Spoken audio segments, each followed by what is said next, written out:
focusing on the injury, but give the Knicks all the credit in the world for being up 3-1 against the defending champs. That's an amazing accomplishment in itself. And the way they played, too, though. Like, that's the part, like, we can't ignore, even though the Tatum injury is this ominous cloud over everything in this series. Like, the Knicks fought, scrapped, clawed in order to keep it close. And Jalen Brunson does what he always does late in the second half, in that third quarter. Dude just dominated, man. He scored or assisted on 25 of the 37 points that the Knicks had in the third quarter, and they outscored Boston 37-23. That was the game. And once they got it close, all of the pressure shifted to Boston, and you felt Boston in clutch time, that final 5 minutes, start to cave. That is all the New York Knicks. It was the hustle plays by Mitch Robinson, the offensive rebounds by him and Josh Hart, Mikal Bridges making some big shots when Jalen Brunson was on the bench to start the fourth quarter. Like, this was a total team effort. You had 4 guys that scored 20 points or more in this game for the New York Knicks. They made these moves this past offseason, trading for Mikal Bridges, trading for Karl Anthony Towns for moments like that. Jalen Brunson absolutely was the catalyst, but you had other guys step up and make some big shots. OG Anunoby made a huge 3 when the game was tied at 102 at the 6-minute mark in the fourth quarter. I mean, he had that huge breakaway steal. Like, there were so many moments in here that are reflective of the personality of this New York Knicks team, and dare I say, a team that embodies the spirit of the city that it plays in.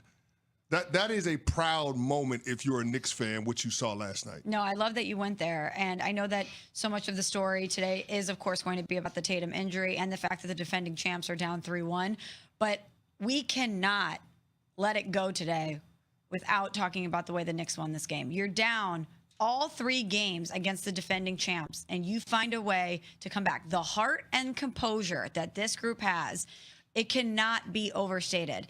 And remember last year, Tim Legler, our friend here on the show, obviously ESPN NBA analyst and broadcaster, said that this is a team that leaves skin out on the floor. Yep. They leave skin out on the court.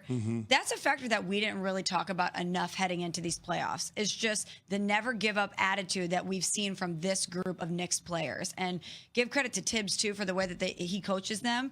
But it takes a really special collective group of people to be at those type of deficits in 3 games and never give up and not lose your cool. So shout out to the Knicks for getting the job done. Yeah, for sure. I mean, the Knicks have been amazing, and you're right. I mean, unfortunately, it's not going to be the story today. Jason Tatum's injury, an injury that, if it is what we've speculated it is going to keep him out for a large portion of next year as well, right? A year in which the Boston Celtics, per everyone, we're going to have to cut salary mainly because of the rules of the NBA more than anything else, these second apron rules. It's not that they can't afford these guys, that they just can't do it based on the rules. Bobby Marks, ESPN front office insider, had this to say on Game Night on ESPN Radio last night about the Tatum injury.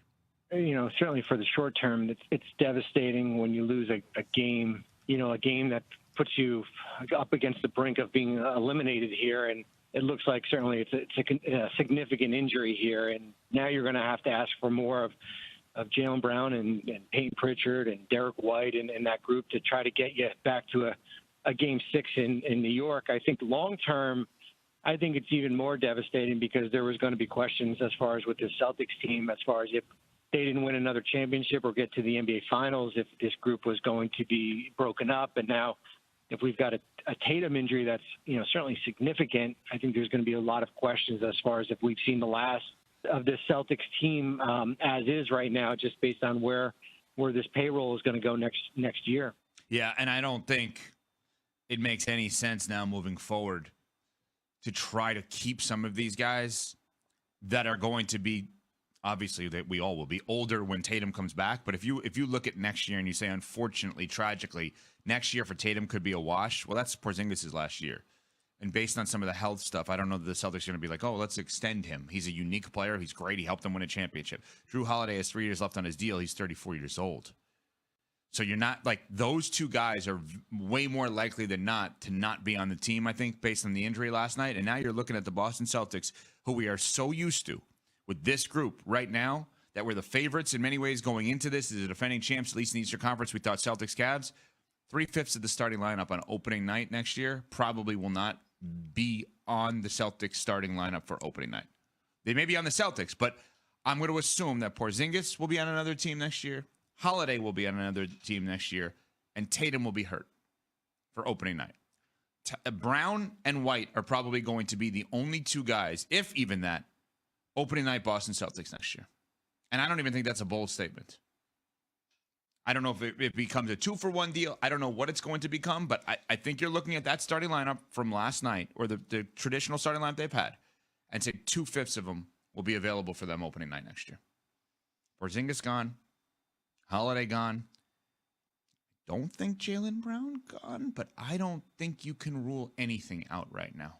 But if they're not going to be a contender next year, based on the severity of this injury and how much of his season is compromised, we know that financially they were going to have to remake this team anyway, because getting back under that second apron was a likelihood. But does this change everything? If you're not a contender, do they take a severe approach to what they do moving forward? I think it's a great question, because I think we're too quick to jump to, and we're going to get to the lottery, Dallas for Giannis, San Antonio for Giannis.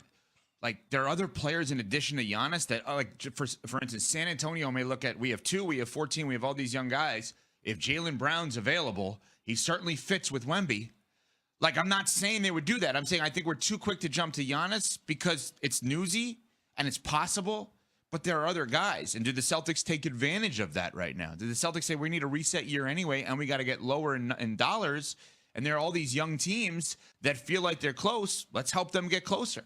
I mean, it's not a crazy thought, to be honest. The NBA playoffs are on ESPN Radio. Catch postseason action on ESPN Radio and the ESPN app, presented by Indeed. All right, coming up, 1.8 moment when your team is trying to defend the title, it hurts. And while I will acknowledge that the Knicks were firmly in control of the game, I will say this. The Knicks were up by 9 points after that breakaway dunk by OG Anunoby with 3 minutes left to go in the game. Mm-hmm. The Boston Celtics were shooting the lights out of the basketball. They made 18 threes, 12 in the first half. It was one of those games, so no lead was safe for the New York Knicks because of how the Celtics were shooting the ball. Again, I will acknowledge the Knicks were firmly in control, but to have that injury happen in that moment, it absolutely sucks. It's never a good moment to have a major injury or potentially a major injury like that, but especially in that moment, you're talking about Game 4, the Celtics trying to claw back into this series after going down 0-2 at home. Brilliant performance on Saturday in Game 3, and it followed it up with a masterpiece game by Jason Tatum, dropping a 40-burger in the Garden, potentially to tie the series up going back to Boston. And for it to end like that, it just mars what was an awesome game, competitive back and forth. I hate it for the Celtics. Most of all, I hate it for Jason Tatum. Devastating. It's absolutely devastating. When he went down, you saw the visceral reaction and how much pain he was in. He looked like he was in agony. And when he went and grabbed the back of that ankle, we all thought the worst. And I absolutely hate it for Jason Tatum. I hate it for the Knicks. Rob's coming in the studio. And I just hate that it happened anytime, but I hate that it happened in that moment for him. And if you're the Boston Celtics, I don't know how you turn the page from this. Not only that you let the Knicks come back again and win this game, but the fact that everything they said after the game, it was just devastating from every single player. I just feel for Jason Tatum. I don't have any words right now, is what Jalen Brown said. This is going to be really difficult for them to move on from. No doubt. And here's the sad part about Boston's situation. You have new ownership that is facing a financial disaster when it comes to what they're going to do, the luxury tax, being in the second apron, how they're going to potentially retool this team. We looked at this year as a last dance scenario for the Boston Celtics as we knew them. The group that won a championship, we acknowledge that they can't keep this thing pushing beyond the 2024-2025 season. So for it to end this way with potentially a catastrophic injury to Jason Tatum, it's absolutely awful. Nobody wants to see this. It's what every basketball fan worries about, especially if you're in a scenario where the player might be dealing with something. Now, those were not the cards for Jason Tatum last night. It feels like a freak injury, the nature of it, but it just absolutely sucks that he's going to be off the court for Game 5, not have an opportunity to help his team try to fight back into this thing. Joe Mazzulla, head coach of the Celtics, postgame on Tatum being carried off, unfortunately, last night. Obviously, you're always worried about someone's health. So the fact that he had to be carried off, like you said, he's the type of guy that when he gets right up. So he didn't, and we'll know tomorrow exactly what it is. But it's tough to watch a guy like him get carried off like that. And also Tatum's tag team partner for however many years now, they've been amazing together. Jalen Brown had this to say on losing Game 4 and Tatum getting hurt. Tonight is tough. I think everybody's kind of in a loss for words just because, one, losing the game, but obviously the concern with JT. But we pick our heads back up tomorrow and go from there.